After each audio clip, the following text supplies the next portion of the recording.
వీసోస్ perfect. ఎన్ని years నుంచి ఉందండి మార్కెట్? మాది 18 ఇయర్స్ అయిపోయింది మేడం. ఓకే. 18 ఇయర్స్. నిజం చెప్పండి ఇప్పుడు నాగేంద్ర గారు. ఒక్కటి కూడా ఫెయిల్యూర్ అనేది లేదా?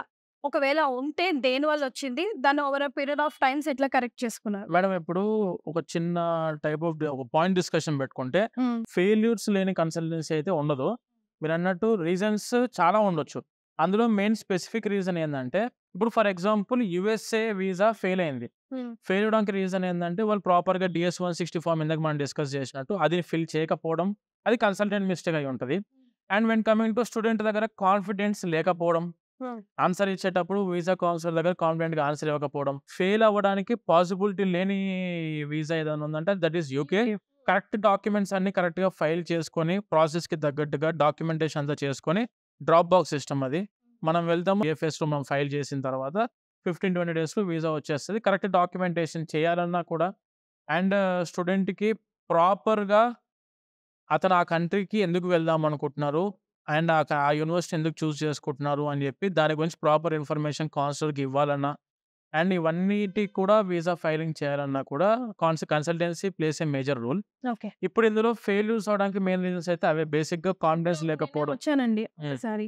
నా అదృష్టం కూడా కలిసి రావాలి కదా! ఆ! అంత పర్ఫెక్ట్ ఉన్నా కూడా ఒక్కొక్కసారి my destination should help me a lot. Yeah! So ఒక వన్స్ ఫెయిల్ అయితే సెకండ్, థర్డ్ టైమ్ కూడా అప్లికేషన్ అప్లై పెట్టుకోవచ్చు. ఇప్పుడు చేసి మన దగ్గర నుంచి ఏందంటే ఒక స్టూడెంట్ వీసా ఫెయిల్ అయింది అని చెప్పాలంటే దాన్నే ఇది చూపించుకొని వాళ్ళది తప్పు అన్నట్టు మనం ఎప్పుడు ఇది చేయం మేడం.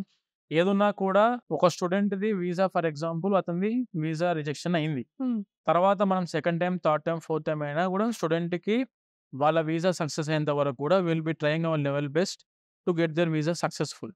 సూపర్. అట్లా మన ప్రయత్నం పరంగా మన దగ్గర నుంచి అయితే ఎన్ని విధాలుగా ఆపర్చునిటీస్ ఉంటే అన్ని విధాలుగా స్టూడెంట్‌కి అయితే మనం హెల్ప్ చేస్తాం. బికాస్ ఇది చాలా సెన్సిటివ్ విషయం యాహ్! కదా నాగేంద్ర గారు. అవును. బికాస్ వాళ్ళ హోప్స్ అంతా వాళ్ళ లైఫ్‌నంతా దానిపైన ఆధారపడి పెట్టుకొని ఉంటారు. అవును. ఒక్కసారి వాళ్ళు డిప్రెస్ అయ్యారంటే మళ్ళా వాళ్ళని రీగెయిన్ చేసుకోవడం, వాళ్ళని మళ్ళా బూస్టప్ చేయడం కూడా మీ కన్సల్టెన్సీ దానికోసం మనకు ఈ కౌన్సెలింగ్ టీమ్ అనేది ఉంది మేడం ఇక్కడ. స్టూడెంట్‌కి ఏందంటే వాళ్ళ డ్రీమ్ అనేది వాళ్ళు ఫుల్‌ఫిల్ చేసుకునేంత వరకు కూడా వాళ్ళతో పాటు ఉండేది రిసోర్స్. యెస్. ఒకసారి స్టూడెంట్ మన ఆఫీస్‌కి విజిట్ అయిన తర్వాత కూడా విజిట్ అయినాక హుహు. అతని యొక్క డ్రీమ్ ఏదైతే యూనివర్సిటీ ఏదైతే కంట్రీ అనుకుంటున్నారో దానికి మాక్సిమం మనము అడ్మిట్ తెప్పియడానికి కానివ్వండి, కన్ఫర్మ్ అడ్మిషన్ తెప్పియడానికి కూడా మన ట్రయల్స్ అనేది మనం చాలా ఎఫర్ట్స్ పెడతాం మనము. రైట్.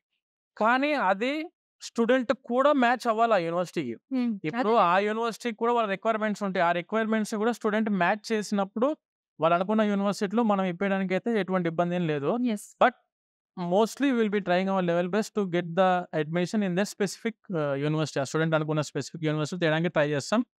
అతనికి వీసా వచ్చేంత వరకు కూడా హెల్ప్ చేయడానికి రిసోర్స్ అయితే ఎప్పటికి ఉంటుంది మేడం. రైట్. సో ఇప్పుడు అర్థమైందా నాకు సెకండ్ ఫ్లోర్‌కొచ్చిన తర్వాత రిసోర్స్ అన్న సౌండ్ అబ్రాడ్‌లో ఎందుకు అంత ఎక్కువగా వినిపిస్తుందని. మరిక నెక్స్ట్ ఫ్లోర్‌లో ఏముంటదో చూద్దాం. యెస్. సో నాగేంద్ర గారు రిసోర్స్ థర్డ్ ఫ్లోర్‌లో మీకు మ్యాజిక్ జరగబోతుంది. ఇక్కడ ఏం జరుగుతది? ఇప్పుడు మెయిన్‌గా ఈ ఫ్లోర్ ఏదైతే ఉందో మేడం, మనం ఏం పెట్టి పిలుచుకోవచ్చు అంటే the heart of the process. Oh! Okay. Total student application దగ్గర నుంచి స్టార్ట్ చేసి వీసా ఫైలింగ్ వరకు కూడా మొత్తం జరిగేది ఇందులోనే. ఇప్పుడు మనము గ్రౌండ్ ఫ్లోర్ చూసాము that is for education loan. Hmm. And first floor చూసాం దట్ ఈస్ ఫర్ మాక్ ఇంటర్వ్యూస్‌కి లేదంటే మన back end team preparation and training R and D squad team కోసం. యెస్. అండ్ దానితో పాటు సెకండ్ ఫ్లోర్ వచ్చేసి total counselling for all the countries and for all the universities. Hmm. ఈ third floor ఏదైతే ఉందో స్టూడెంట్ యొక్క అప్లికేషన్ అంటే ఒక యూనివర్సిటీ అప్లికేషన్ దగ్గర నుంచి స్టార్ట్ చేసి ఓకే. యూనివర్సిటీ వాళ్ళతోని కరెక్ట్‌గా ఫాలో అప్ చేసుకుంటూ వాళ్ళ అడ్మిట్స్ తెప్పియడము. దాంతో పాటు మెయిన్‌గా చాలామంది కన్సల్టెంట్లు ఫోకస్ చేయని ఒక చిన్న పాయింట్ ఏంటంటే స్కాలర్‌షిప్స్. ఓకే. ఇప్పుడు మన దగ్గర నుంచి ఏ ఒక్క స్టూడెంట్ ఏ యూనివర్సిటీకైనా across the world it may be US, UK మనం అనుకున్న ఏ కంట్రీస్ అయినా కానివ్వండి. హ్మ్. ఒక యూనివర్సిటీకి ఒక స్టూడెంట్ అప్లికేషన్ పెట్టారంటే ప్యారలల్‌గా ఆ యూనివర్సిటీ అప్లికేషన్‌తో పాటు స్కాలర్‌షిప్స్ కూడా అప్లై చేస్తాం మనం. అవన్నీ జరిగేది ఇక్కడి నుంచే. యూనివర్సిటీ అప్లికేషన్‌తో పాటు స్కాలర్‌షిప్స్ అప్లికేషన్స్ కూడా పెట్టి ఇప్పుడు యూఎస్‌లో చాలా యూనివర్సిటీస్ ఏందంటే 40%, 50% వరకు స్కాలర్‌షిప్స్ ప్రొవైడ్ చేస్తున్నాయి. ఒక రూ. 10,00,000 యూనివర్సిటీ ఫీజ్ అనుకోండి. ఒక 10,00,000 యూనివర్సిటీ ఫీజ్ అప్రాక్సిమేట్‌గా ఓ యూనివర్సిటీ ఫీజ్ ఉంటే రూ. 5,00,000 స్కాలర్‌షిప్ వస్తుంది స్టూడెంట్‌కి. ఇక్కడ మనము అప్లికేషన్ పెట్టేటప్పుడు స్కాలర్‌షిప్స్ అప్లై చేయకపోతే రావు స్టూడెంట్స్‌కి. సో, మెయిన్‌గా ఏందంటే ఒక స్టూడెంట్ అప్లికేషన్ పెట్టిన తర్వాత ప్యారలల్‌గా స్కాలర్‌షిప్స్ అప్లై చేస్తాము. అంటే ఒక 5-10 లాక్స్ వరకు కూడా స్టూడెంట్ బెనిఫిట్ అవుతారు. యెస్. ఎగ్జాక్ట్‌లీ. దానివల్ల మాకేం ఇబ్బంది ఉండదు. ఎందుకనంటే మాకు యూనివర్సిటీ నుంచి రావాల్సిన కమిషన్ దానిలో తేడా ఏమి ఉండదు.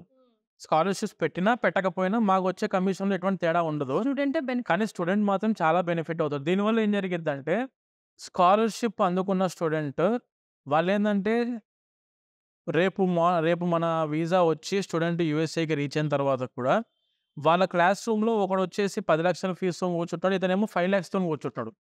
దీనివల్ల ఏందంటే మా వీసోర్స్ వాళ్ళు బాగా చేశారురా వర్క్ అని చెప్పి అతని మైండ్‌లో వచ్చినప్పుడు he will promote us like anything. Correct.